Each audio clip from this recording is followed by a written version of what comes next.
Inside a 4,000-year-old tomb wall in central Egypt, a single painted figure was quietly waiting to demolish one of archaeology's oldest excuses. For over a century, Egyptology insisted that figure was performing a religious ritual. It wasn't.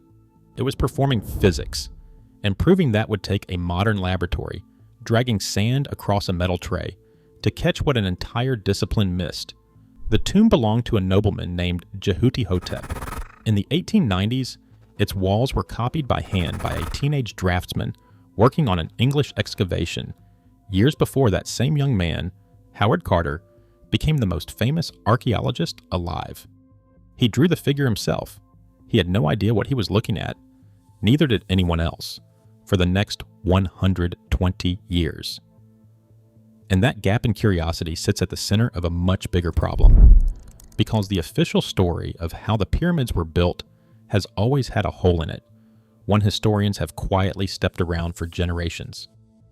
The Great Pyramid of Giza contains roughly 2.3 million blocks, each weighing over 2 tons, some far heavier, raised to a height of nearly 480 feet in about 20 years. That's one block placed every few minutes of daylight for 2 decades straight, with no wheeled cranes, no iron pulleys strong enough to matter, and no draft animals capable of hauling stone across soft sand. Ropes, sledges, ramps, a massive labor force.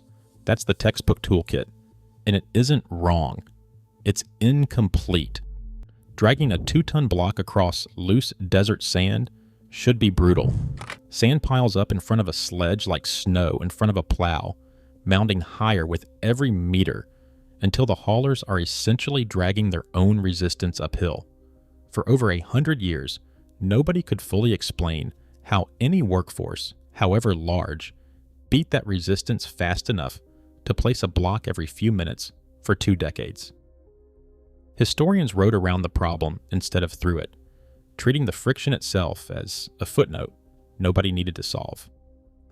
Then there's the painting Carter copied without understanding it. In Jehuti-Hotep's tomb, carved into the cliffs at Deir el-Bersha, and dated to around 1900 BCE, a massive alabaster statue of the nobleman himself is shown being hauled on a wooden sledge by an army of workers. The tomb records 172 of them, split across 4 ropes, straining together in matched rows. The statue was quarried at Hatnub, more than 50 kilometers away, and the tomb's own inscription boasts that it weighed an almost unbelievable amount, dragged across open desert on nothing but wood and rope. At the very front, ahead of everyone, stands one man, alone apart from the haulers. He's pouring liquid onto the sand directly in the sledge's path, his jar tilted forward as if timing each pour to the sledge's pace. For generations, Egyptologists filed him under religion, a ceremonial libation, the same kind of offering priests poured out in temples across Egyptian history. And elsewhere in the same scene, another man swings an incense burner, which only made the ritual reading feel more obvious. Nobody tested whether the water actually did anything mechanical. It looked ceremonial, so it was cataloged as ceremonial, and the catalog stuck for well over a century, reprinted in book after book without a single physical experiment behind it. That's the crack. Not a hidden chamber, not a forged relic, not a stolen crown. A single human figure painted in plain sight for 4,000 years, walked past by generations of excavators, photographed, sketched, published in academic volumes, and never once physically tested, until a team of physicists in Amsterdam finally ran the numbers. And once you start asking why that detail sat unexamined for so long, you start wondering what else got labeled ritual simply because nobody thought to check. How many other tomb walls are quietly holding instructions nobody has bothered to read as instructions? That's where this story actually begins. Not with a discovery, but with a mistake that took a century to notice, sitting in full view the entire time. To understand how a painted water jug ended up on trial in a physics lab, you have to go back further, to the story that was already sitting in its place, the story everyone believed instead, the one the entire field had built its public image around. The idea that the pyramids were built by slaves. That image, chains and forced gangs of dying men, comes from a single ancient source, written roughly 2,000 years after the Great Pyramid was finished.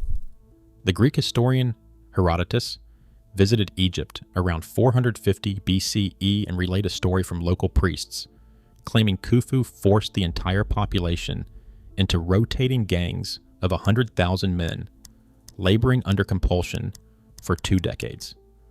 That second-hand account, filtered through Greek assumptions about Egyptian tyranny and told to a foreign visitor 2 millennia after the fact, became the dominant Western narrative for 2,000 years anyway. It shaped movies, textbooks, and museum placards, repeated with more confidence than the evidence ever earned. It was almost never seriously challenged, because for most of that time, there was nothing to challenge it with. No record from the construction period itself had survived to say otherwise, so the field kept teaching the only story it had. Then, in 2013, that changed. At a remote site on Egypt's Red Sea coast called Wadi al-Jarf, an archaeological mission excavating a set of sealed storage galleries found something that shouldn't have survived at all papyrus. Fragile, organic, 4,000-year-old, and somehow intact enough to read, buried under limestone anchors and rope fragments in caves that had stayed sealed since the day the site was abandoned. It turned out to be the oldest inscribed papyrus ever discovered in Egypt, dating to the 26th or 27th year of Khufu's reign, meaning it was written by people alive during the actual construction of the Great Pyramid. The lead archaeologist, Pierre Tallet, called it the Diary of Misread, after the official who kept it. And it isn't propaganda, and it isn't a legend recorded generations later. It's a shipping log written in the ink of the man doing the job. Misread commanded a crew ferrying limestone blocks by boat from the Tura quarries across the Nile to Giza, logging his trips day by day like a foreman filling out timesheets. He records multiple round trips a week, coordinating with the canal and harbor system, naming the boats his crew used, tracking how many days each leg took, even noting the rations issued along the way: bread, beer, dates. He reports to a named superior, Ankhof, Khufu's own half-brother, serving as overseer of construction. This is not a myth passed down 2,000 years later by outsiders. This is a bureaucratic record written in real time by a man doing his job. Nothing in it resembles slavery. It looks like logistics, organized, scheduled, rationed, supervised by the pharaoh's own family. That detail matters because, separately, archaeologists had already been excavating something telling the same story from a different angle. An entire settlement south of the Sphinx, now known as Hayt el Ghurab, the workers' town. It wasn't a prison camp. It was a functioning small city with rows of long gallery buildings, bakeries, breweries, worker housing, and administrative buildings for organizing food and labor, all built to house a rotating workforce numbering in the thousands.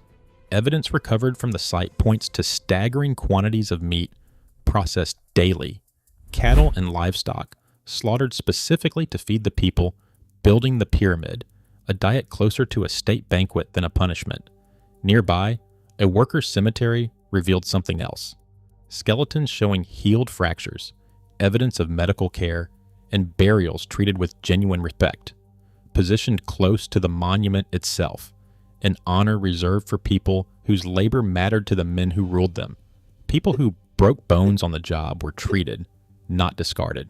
People who died were buried with dignity, not dumped in an unmarked pit. So here's the first real reversal. The 2,000-year-old slave narrative, the version that shaped how the entire world imagined pyramid construction, taught in classrooms on nearly every continent, was never based on physical evidence from the construction period. It was based on a story told to a Greek tourist by priests 2,000 years after the fact. The actual contemporary evidence, buried in a Red Sea cave in a workers' town beneath desert sand, tells a different story entirely. Paid, provisioned, organized labor, managed with the precision you'd expect from a modern shipping company. That doesn't make pyramid construction any less staggering. It makes it stranger because organized labor solves the manpower question, but it still doesn't explain the physics. You can have 20,000 well-fed, well-organized workers and still lose to friction. Sand doesn't care how happy your workforce is. Which brings the story back to the man with the water jug, standing in front of the sledge in Jehu'tahotep's tomb. The detail everyone agreed to stop looking at. In 2014, a physicist at the University of Amsterdam named Daniel Bond decided to actually test it, not as a historian, as a scientist. His team built a small-scale sledge rig, loaded it with weights to mimic a stone block, and dragged it across trays of sand, measuring the exact pulling force with a load sensor while systematically varying how wet the sand was, grain by grain, run after run. Dry sand behaved exactly as badly as expected. It piled up in front of the sledge, forcing haulers to fight a growing wall of displaced grains with every meter, the resistance climbing the further the sledge traveled. But when the researchers added a small amount of water, somewhere between 2 and 5% by volume, everything changed in a way the numbers couldn't hide. The wet sand stopped piling. Its stiffness roughly doubled when measured with a rheometer, and the force needed to drag the sledge dropped by nearly half. Bond later explained the practical implication in plain terms. With properly wetted sand, you need only half the workers to move the same load compared to dragging it dry. Half. Not a small improvement, but a structural change in what's mechanically possible with a fixed number of laborers and a fixed number of daylight hours. It also meant there was a narrow window, not too wet, not too dry, and pushing past it in either direction made the job harder again, which is exactly why the man in the painting stands where he does, feeding the sand a measured amount, not soaking it. That should have simply confirmed a nice piece of ancient engineering trivia. Instead, it detonated the old interpretation of the tomb painting. If wetting sand in front of a sledge measurably and dramatically reduces the force needed to drag it, then the man standing at the front of that hauling scene, pouring liquid directly into the sledge's path, wasn't necessarily performing a spiritual gesture at all.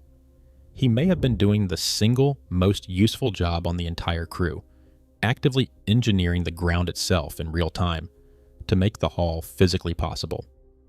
Bond's team wrote it plainly in their published findings. Some archaeologists had read the water pouring as purely ceremonial, and in view of the results, that interpretation no longer looked correct. Sit with that for a second. A detail painted nearly 4,000 years ago, copied by Howard Carter as a teenager without a second thought, cataloged as religious symbolism by generations of Egyptologists who never once ran a controlled test, was quietly holding a piece of real applied physics the entire time, and it took a lab in Amsterdam using nothing more exotic than sand, water, and a rheometer to finally read it correctly. That's not a small correction, it's the moment the primitive labor framing of pyramid construction started to look less like brute force and more like working knowledge of material science, executed without any of the language we'd use to describe it today, and dismissed for a century by people who had all the language they needed and simply never asked the question. But the debate isn't actually settled, and it's worth being honest about that, instead of pretending the physics closed the case. Some researchers remain unconvinced the painting was ever meant as a literal engineering manual.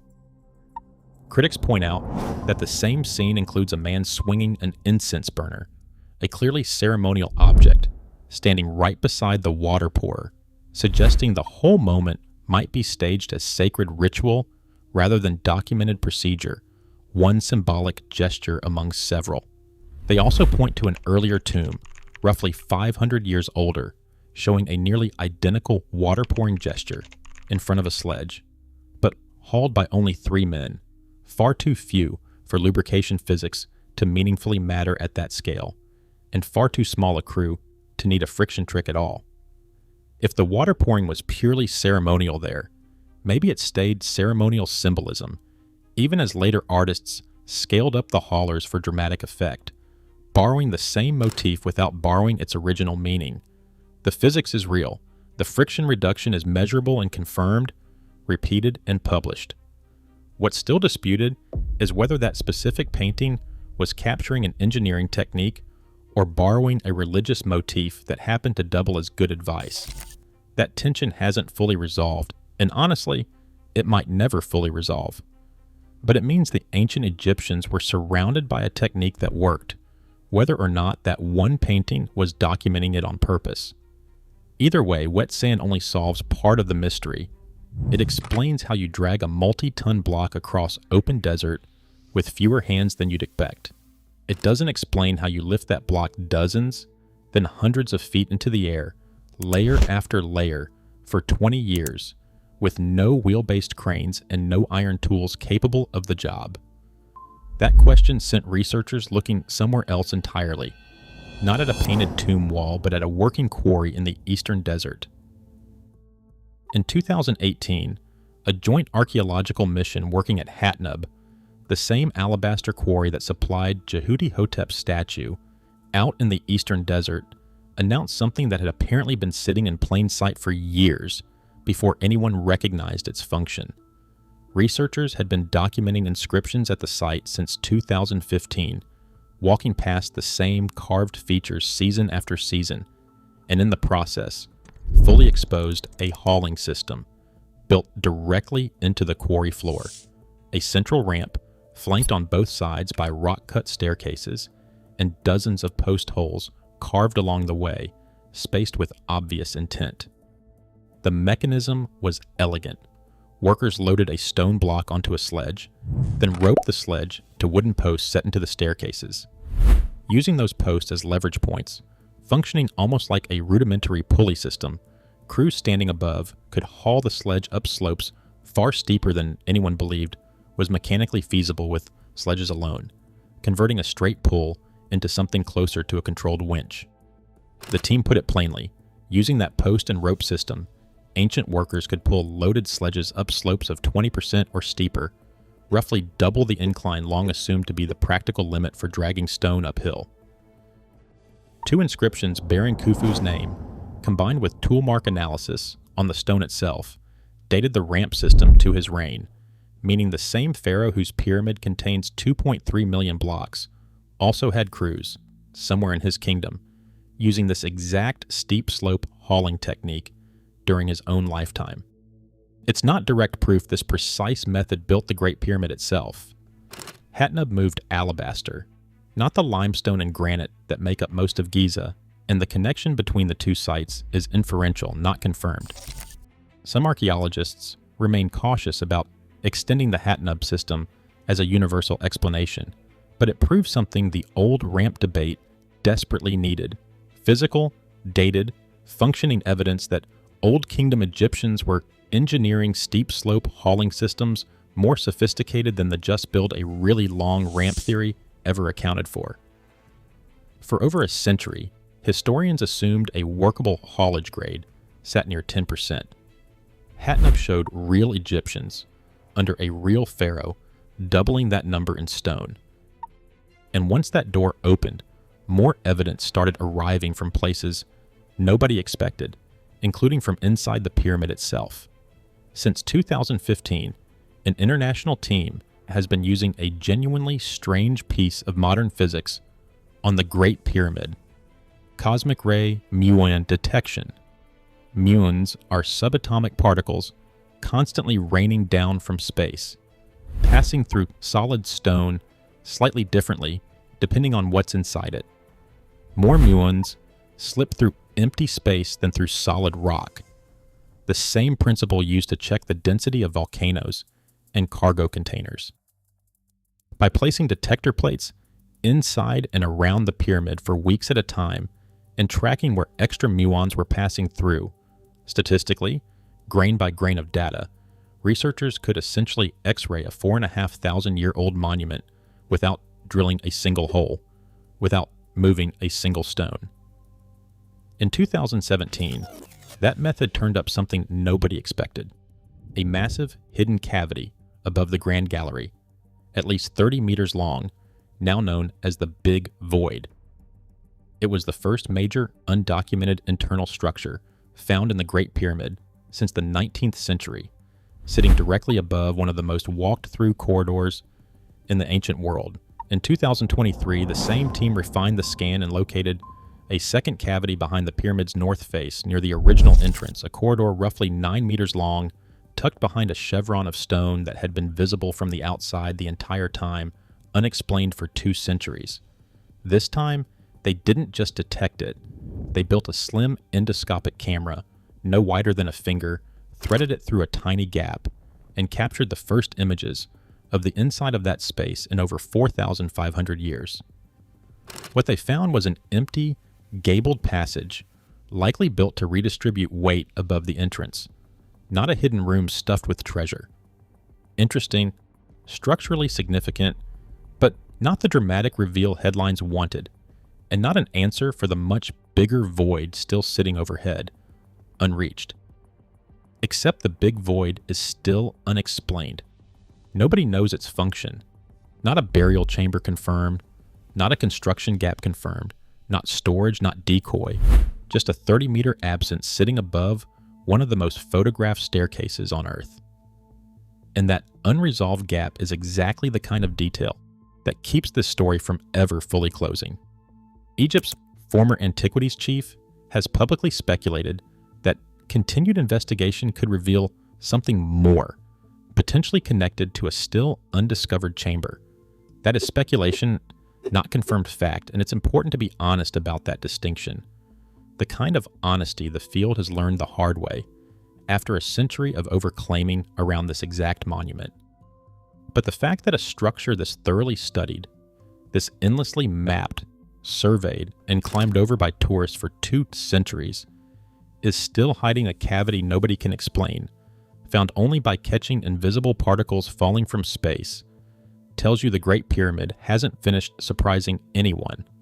4,500 years old, and it's still generating open questions faster than answers, sitting there in full view of millions of visitors a year, none of whom can see what the Moon detector saw. There's one more piece, and it arrived recently enough to change the shape of the entire investigation. For decades, one of the strange, half-acknowledged oddities about the pyramid fields was their location, clustered along a narrow, otherwise inhospitable strip of desert at the edge of the Nile Valley, kilometers from the river as it flows today. Why build a monument that needs constant river access on ground the river doesn't reach? Archaeologists had noticed the problem for years and mostly worked around it, the same way they'd worked around the friction problem in the sand. In 2024, a research team led by geomorphologist Emin Gonim published findings using radar satellite imagery capable of seeing beneath dry sand, ground-penetrating surveys, and deep soil coring pulled straight out of the desert floor, and the results reshaped that question entirely. Buried beneath the desert, running roughly 64 kilometers along the foothills of the western desert, they mapped the remains of a long-vanished branch of the Nile, a river channel that had silted up and shifted eastward sometime after a major drought roughly 4,200 years ago, then disappeared from every modern map. That branch ran directly past 31 pyramids, from Giza down to Lisht, spanning multiple dynasties and hundreds of years of construction. Suddenly, a detail that had confused researchers for a century made sense. Many pyramid causeways lead to valley temples that appear to terminate at nothing today, dead ends in the open desert, structures Egyptologists had puzzled over for decades without a satisfying explanation. But if a now vanished river branch once flowed right past those temples, they weren't dead ends at all, they were harbors.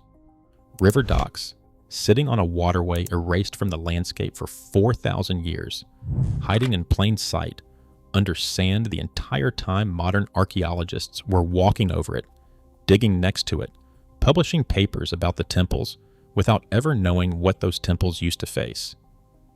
It's the same theme, again, from a completely different angle. water solved the transport problem, not mystically, not through some lost superior technology. Through boats, canals, and a river system historians simply couldn't see because it had physically vanished, and it took satellites in orbit to bring it back. That's the part that should unsettle anyone who assumes archaeology is a finished discipline chasing down its last few loose ends. It isn't. It's a field where the ground itself has been actively hiding evidence, not through conspiracy, but through drought, silt, and 4,000 years of shifting sand. Every institution involved here has its own stake in the story. Egyptology built a century of careers on the ramp and ritual version of events, and new evidence that reframes a beloved painting doesn't get accepted overnight, no matter how solid the physics is.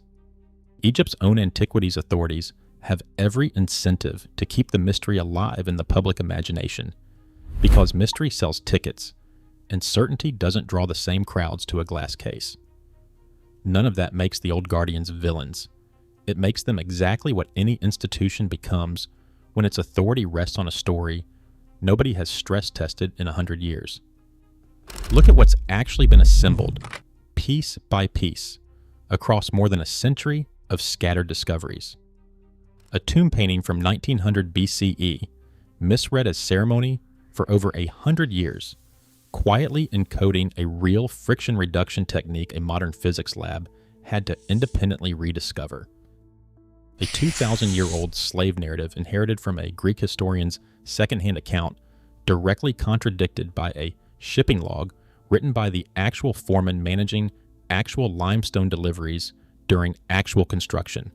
A workers' town with bakeries and medical care beneath a monument supposedly built by slave gangs. A quarry ramp system hiding in the open for years before anyone recognized what the post holes were for. A cosmic ray scanning technique revealing a cavity inside the most photographed building on Earth that still has no confirmed explanation. And a river, gone for 4 millennia, mapped only in 2024, that finally explains why the pyramids sit exactly where they sit. None of these discoveries, on their own, solve the pyramids. What they did, together, was dismantle a much older and lazier story. The idea that pyramid construction was either an unexplainable ancient mystery or the product of brute force slavery. Take your pick, the two laziest explanations available. And for 2,000 years, one of them was practically the only one on offer. The real picture that's emerging is stranger than either version and more human. Bronze Age engineers who understood soil mechanics well enough to bake it into ritual, centuries before anyone had a word for friction. A canal and harbor system precise enough to log delivery schedules the way a modern port logs shipping containers. Haulage systems steep enough to double modern assumptions about what rope and muscle could actually achieve. A river most of us didn't know had existed until satellite radar found its ghost under the sand, decades after archaeologists had already dug right past it. Naturally, not everyone was satisfied with an answer built from friction coefficients and shipping logs. The gap between we don't fully understand this, and therefore it must be impossible, has always been fertile ground for something more sensational. Fringe theories about the pyramids have circulated for decades. Acoustic levitation that supposedly floated blocks into place, lost advanced civilizations with technology conveniently erased from the record, direct extraterrestrial intervention, popularized by books in the 1960s and periodically revived by public figures online, sometimes with millions of followers, watching them treat speculation as revelation. It's worth saying plainly, there is no archaeological evidence supporting any of that. No artifacts, no technology, no trace of anything beyond Bronze Age Egyptian tools, organization, and physics. Actual acoustic levitation exists in modern physics labs, but only for tiny particles and droplets suspended in sound waves, nowhere close to the scale needed to lift multi-ton stone, and no ancient device capable of producing that kind of energy has ever been found, described, or implied by any inscription. Many historians have also pointed out something uncomfortable about the persistence of these theories.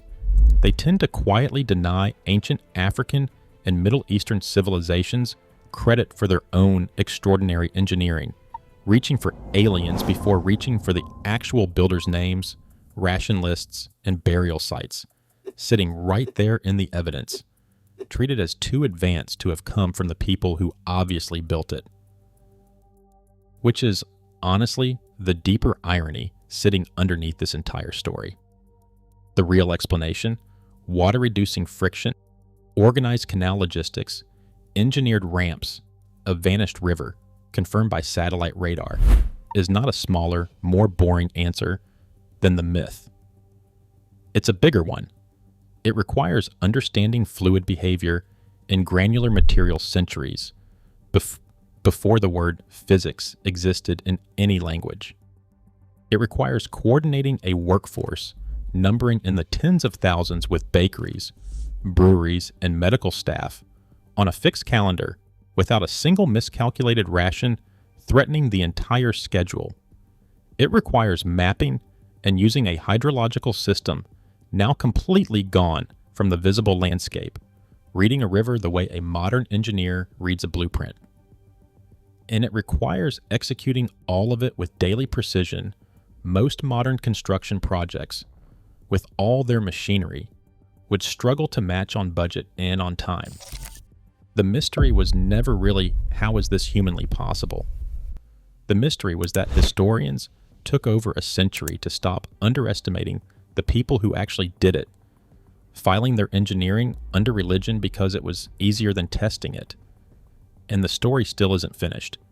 The exact shape of the construction ramps, whether straight, spiral, or built partially inside the pyramid itself, remains genuinely unresolved among mainstream Egyptologists, with competing computational models published as recently as 2025 and 2026, still testing new configurations against the physical evidence, each one claiming to finally close the gap, none of them fully agreed on.